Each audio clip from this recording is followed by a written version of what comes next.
Kannur city പോലീസിന് ഇനി electric സ്കൂട്ടറുകളും SBIയുടെ CSR fund ഉപയോഗിച്ചാണ് സ്കൂട്ടറുകൾ വാങ്ങിയത്. ആദ്യഘട്ടത്തിൽ 5 സ്കൂട്ടറുകളാണ് ലഭ്യമാക്കിയത്. സിറ്റി പോലീസ് കമ്മീഷണർ അജിത് കുമാറും SBI deputy general manager V സുരേഷും ചേർന്ന് ഫ്ളാഗ് ഓഫ് കർമ്മം നിർവഹിച്ചു.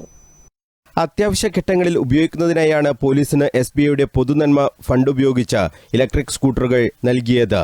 വളപട്ടണം, കൊളവല്ലൂർ, തലശ്ശേരി സ്റ്റേഷനുകൾക്കും ജില്ലാ സ്പെഷ്യൽ ബ്രാഞ്ചിനുമായാണ് ഈ ഇലക്ട്രിക് സ്കൂട്ടറുകൾ ഉപയോഗിക്കുക. City police commissioner Ajith Kumar ചടങ്ങ് ഉദ്ഘാടനം ചെയ്തു. പോലീസിന് സഹായകമായ സമീപനം സ്വീകരിച്ചതിൽ SBIക്ക് കമ്മീഷണർ നന്ദി പറഞ്ഞു. SBI നമുക്ക് ഹെൽപ്പ് ചെയ്യാൻ വേണ്ടി ഒരു മുന്നോട്ട് വന്നു.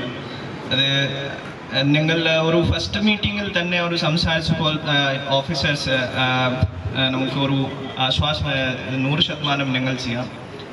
അതിൻ്റെ റിസൾട്ടാണ് ഇന്ന് ഈ ചടങ്ങ് നടക്കാൻ പോകുന്നത്. എൻ്റെ ഭാഗത്ത് നിന്ന് ബഹുമാനപ്പെട്ട DGM സുരേഷ് സർ, പിന്നെ മറ്റ് all the officers who have come from SBI, all the persons ഒരു 1000 നന്ദി അറിയിക്കുന്നു. ക്രമസമാധാന പാലനത്തിനായി പോലീസ് എടുക്കുന്ന ത്യാഗപൂർണമായ സമീപനങ്ങൾക്ക് ഒരു കൈത്താങ്ങ് എന്ന നിലയിലാണ് ഈ സ്കൂട്ടറുകൾ നൽകുന്നതെന്ന് SBI deputy general manager V സുരേഷും പറഞ്ഞു. ഏറ്റവും കൂടുതൽ ഇമ്പോർട്ടൻ്റ് ആയിട്ടുള്ള ഒരു ഡിപ്പാർട്ട്മെൻറ്റാണ് പോലീസ് ഡിപ്പാർട്ട്മെൻറ്റ്.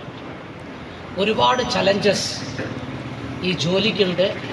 സാറ് പറഞ്ഞ പോലെ ഒരുപാട് പ്രോസസ്സ് ഇൻവോൾവാണ്. ലീഗലി ഒരുപാട് കാര്യങ്ങൾ പെർഫെക്റ്റായിട്ട് ചെയ്യണം. പക്ഷേ സൊസൈറ്റിയിൽ അങ്ങനെ ചെയ്യാനുള്ള ഒരു സിറ്റുവേഷൻ അല്ല നമുക്കുള്ളത്. ഒരുപാട് ചലഞ്ചസ് ഫേസ് ചെയ്യുന്ന പോലീസ് ഫോഴ്സിൻ്റെ കൂടെ അസോസിയേറ്റ് ചെയ്തിട്ട് ഇതുപോലെ ഒരു CSR ആക്ടിവിറ്റി ചെയ്യുന്നതിൽ വളരെ വളരെ സന്തോഷമുണ്ട്.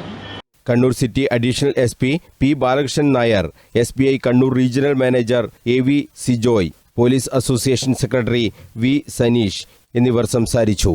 News bureau, Kannur.